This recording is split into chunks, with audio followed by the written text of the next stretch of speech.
Assalamualaikum warahmatullahi wabarakatuh. Kami dari kelompok 4 akan menjelaskan materi tentang teknologi informasi pada supply chain. Berikut nama-nama anggota dari kelompok 4. Ada 3 pokok pembahasan yang akan kami jabarkan. Yang pertama, pentingnya teknologi dan informasi pada supply chain. Yang kedua, bagaimana driver supply chain menggunakan informasi. Dan yang ketiga, aplikasi teknologi informasi pada supply chain.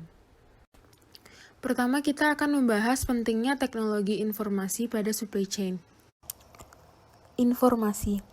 Informasi sangat penting untuk kinerja supply chain atau rantai pasok. Karena informasi menjadi dasar pelaksanaan proses rantai pasok dan dasar bagi manajer dalam membuat keputusan. Tanpa informasi, seorang manajer tidak bisa mengetahui permintaan dari pelanggan, berapa material yang tersedia, dan berapa jumlah dan jenis produk yang harus dibuat. Selanjutnya, teknologi. Teknologi memungkinkan pembagian secara cepat dari data permintaan dan data penawaran.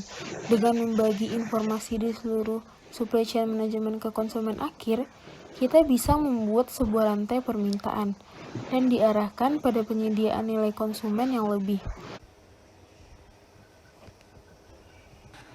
Selanjutnya adalah perspektif manajerial. Pada perspektif manajerial, terdapat beberapa hal yang diharapkan perusahaan dari mengimplementasi teknologi informasi yang ada. Yaitu yang pertama ada minimize risk, mengurangi risiko yang berasal dari ketidakpastian berbagai hal dan aspek eksternal lain yang berada di luar kontrol perusahaan. Contohnya adalah ketika kurs mata uang yang berfluktuasi, lalu perilaku konsumen yang dinamis, lalu jadwal pemasokan barang yang tidak selalu ditepati, dan yang terakhir adalah jumlah permintaan produk yang tak menentu. Selanjutnya adalah reduce cost. Terdapat 4 cara untuk mengurangi biaya yang kerap dikeluarkan untuk kegiatan sehari-hari. Yang pertama adalah eliminasi proses, yaitu adalah implementasi komponen TI yang akan mampu menghilangkan proses-proses yang dirasa tidak perlu. Contohnya adalah penyediaan ATM untuk mengurangi antrean nasabah di kasir masing-masing bank, atau call center untuk menggantikan fungsi layanan pelanggan dalam menghadapi keluhan. Lalu cara yang selanjutnya adalah simplifikasi proses, yaitu adalah menyederhanakan proses panjang dan berbelit-belit dengan menggunakan teknologi informasi. Contohnya adalah menyederhanakan permohonan kredit dengan menggunakan aplikasi intranet. Cara selanjutnya adalah integrasi proses, yaitu adalah mengintegrasikan beberapa proses menjadi satu sehingga terasa lebih cepat. Contohnya itu adalah proses permohonan surat izin mengemudi di negara maju. Rangkaian proses pengambilan foto, sidik jari, tanda tangan, berat badan, dan tinggi badan telah dapat dilakukan secara simultan. Lalu cara yang terakhir adalah otomatisasi proses, yaitu adalah mengubah proses manual menjadi otomatis. Contohnya adalah aplikasi robotika di industri manufaktur untuk menggantikan manusia. Selanjutnya adalah add value, yaitu menciptakan value bagi pelanggan perusahaan. Tidak sekedar memuaskan pelanggan, tetapi lebih untuk menciptakan loyalitas pelanggan, sehingga pelanggan bersedia selalu menjadi konsumennya untuk jangka panjang. Lalu yang terakhir adalah create new realities, yaitu persaingan cepat dalam teknologi internet yang telah mampu menciptakan suatu arena bersaing baru bagi perusahaan. Materi selanjutnya itu bagaimana driver supply chain menggunakan informasi. Menurut pandangan para ahli, menurut Chopra dan Mendel menyatakan bahwa supply chain management terdapat 4 penggerak atau driver. Yang pertama itu inventory atau persediaan, fasilitas atau facility, transportasi atau transportation, dan informasi atau information. Dari keempat penggerak tersebut, informasi merupakan penggerak utama. Informasi sangat mempengaruhi ketiga penggerak tersebut. Karena dengan adanya informasi, kebutuhan persediaan, kebutuhan fasilitas, dan kebutuhan akan transportasi akan diketahui dan akan didapatkan informasi yang efektif terhadap penggunaan persediaan, fasilitas, dan transportasi yang akan digunakan. Selanjutnya, penjelasan tentang inventory. Inventory merupakan bahan material atau produk setengah jadi maupun produk jadi, dan merubah kebijakan inventory akan menyebabkan perubahan dramatis terhadap efisiensi dan responsibilitas supply chain. Dari bagian di samping kita dapat melihat bagaimana kita akan membeli produk atau bahan material lalu diproduksi menjadi produk setengah jadi dan produk jadi. Kemudian akan dimanajemen dan diriset. Yang kedua yaitu fasilitas. Fasilitas adalah lokasi fisik yang sebenarnya di jaringan supply chain, di mana produk tersebut disimpan, diassembly, dan diolah.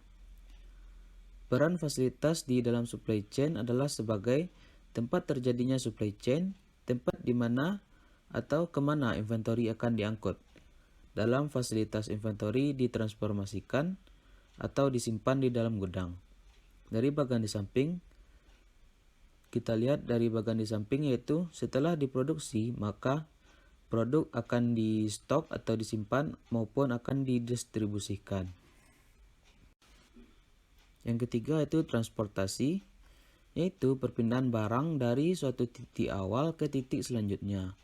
Dalam supply chain, transportasi dapat menggunakan kombinasi moda transportasi dan rute.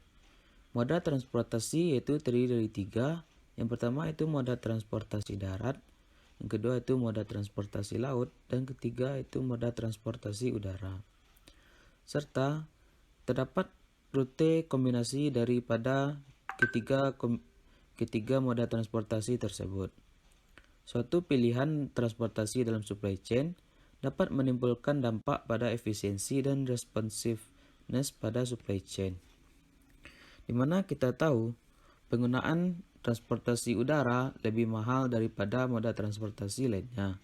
Tetapi penggunaan moda transportasi udara tersebut membuat produk kita lebih cepat sampainya, yaitu lebih responsif daripada moda transportasi darat yang sangat lama. Yang keempat itu informasi. Informasi merupakan data analisis yang lebih konsen kepada fasilitas, inventory, transportasi, biaya, harga, dan customer di sepanjang supply chain. Informasi dapat menjadi driver terbesar dalam supply chain karena dapat memberikan efek secara langsung terhadap driver lain.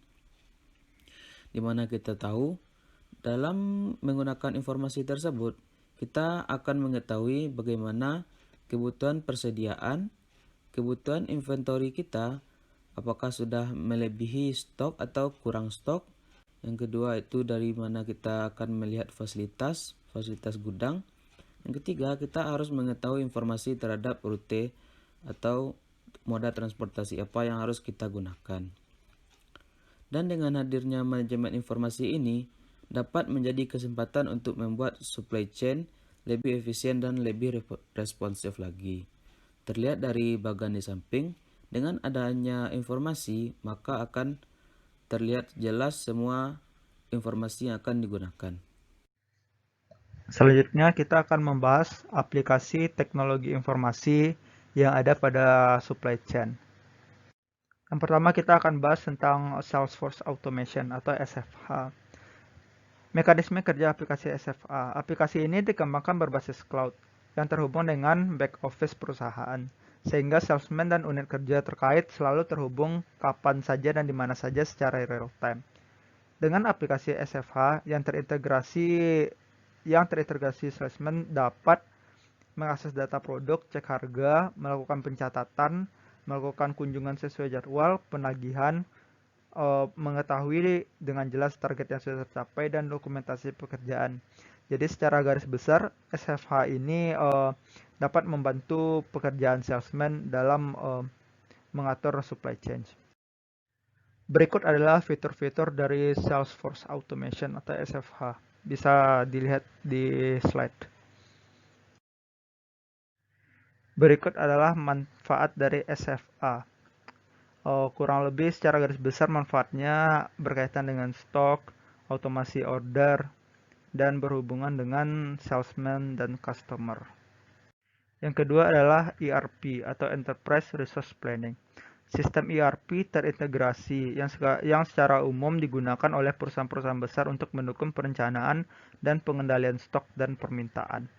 Beberapa software yang biasa digunakan untuk ERP ada seperti JDE Software, Microsoft, Oracle, dan SAP yang menawarkan state-of-art system yang dirancang untuk menyediakan data secara real-time yang mendukung pengambilan keputusan, efisiensi proses transaksi, integrasi lintas fungsional, dan memberikan peningkatan wawasan tentang bisnis yang harus dijalankan. Sistem aplikasi ERP juga terbagi menjadi beberapa sistem aplikasi yang bisa dibagi ke dalam beberapa departemen perusahaan. Yang pertama kita bisa lihat ada sistem aplikasi finance. Sistem ERP ini adalah berkaitan dengan keuangan, proses pencatatan data keuangan, transaksi-transaksi yang terjadi, pengolahan data keuangan, dan yang hal-hal lain bersifat keuangan atau finansial. Selanjutnya adalah sistem aplikasi manufacturing dan logistik. Sistem ERP ini diterapkan untuk proses bisnis, manufacturing, dan logistik, yang ini merupakan aplikasi yang cukup kompleks. Beberapa modul yang mencakup dari aplikasi manufacturing dan logistik bisa dilihat di slide. Selanjutnya, sistem aplikasi penjualan dan pemasaran. Sistem ERP ini berkaitan erat dengan proses bisnis penjualan dan pemasaran yang mencakup aktivitas manajemen pelanggan seperti sales, forecasting, transaksi-transaksi pelanggan, barang-barang supply, dan manajemen transportasi. Selanjutnya, sistem aplikasi sumber daya manusia. Untuk ERP ini digunakan mendukung aktivitas pengolahan sumber daya manusia seperti payroll, administrasi benefit, proses rekrutmen, perencanaan pengembangan personel, dan hal-hal lain yang berkaitan dengan sumber daya manusia. Selanjutnya adalah contoh studi kasus. Welch Food Incorporation adalah sebuah perusahaan consumer goods dimiliki oleh Asosiasi Perusahaan Anggur, Natural Grape Corporation Association, dan beroperasi sejak tahun 1869. Perusahaan ini menaungi 1090 petani anggur. Perusahaan menghasilkan bermacam-macam produk dengan buah-buahan sebagai bahan utama. Perusahaan beroperasi di 50 negara dan memiliki hampir 100 juta karyawan dengan keuntungan mencapai 640 juta US dollar.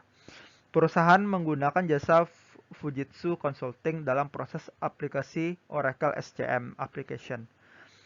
Percobaan penerapan aplikasi ini dilakukan selama 16 minggu dengan fokus kepada 5 bisnis proses, yaitu yang pertama ada order to cash, yang kedua ada plan to produce, yang ketiga ada procure to pay, yang keempat ada demand generation, dan yang kelima ada financial management. Dari percobaan-percobaan yang dilakukan terdapat beberapa hasil positif. Berikut adalah hasil-hasilnya. Yang pertama, sistem dapat mengurangi kesalahan atau ketidaktepatan dalam hal peramalan permintaan sebesar 20%. Yang kedua, mengurangi tingkat persediaan sebesar 8-10 juta US dollar sebagai hasil dari peningkatan akurasi peramalan inventory. Yang ketiga, menghemat sebesar 1,5 juta US dollar sebagai akibat keberhasilan menurunkan tingkat diskon kepada retailer. Selanjutnya, peningkatan kualitas produk atau freshness standard. Yang selanjutnya berhasil memenuhi 99,6% order yang diterima. Selanjutnya, peningkatan efisiensi dalam hal pendistribusian barang. Selanjutnya, meningkatkan kualitas atau kemudahan dalam mengendalikan kualitas produk. Selanjutnya, ketepatan dalam penyediaan inventory sampai dengan 99,925%. Dan yang terakhir, memungkinkan perusahaan untuk melakukan evaluasi terhadap business plan karena informasi atau data yang lebih lengkap. Aplikasi teknologi informasi pada supply chain yang ketiga adalah Electronic Data Interchange, atau bisa disingkat dengan EDI. Adalah sebuah proses pertukaran data dan informasi yang berbentuk elektronis yang kemudian juga menggunakan media elektronis. Konsep utama dari EDI adalah dari komputer ke komputer, dari bisnis yang bersifat rutin, dan format data standar. Contoh implementasi dari EDI ada 3. Di sini kita bikin ada 3. Yang pertama ada ArcelorMittal, yang kedua ada Plastic Pack, dan yang ketiga adalah BRF. Masing-masing penjelasannya bisa teman-teman lihat dari slide ini.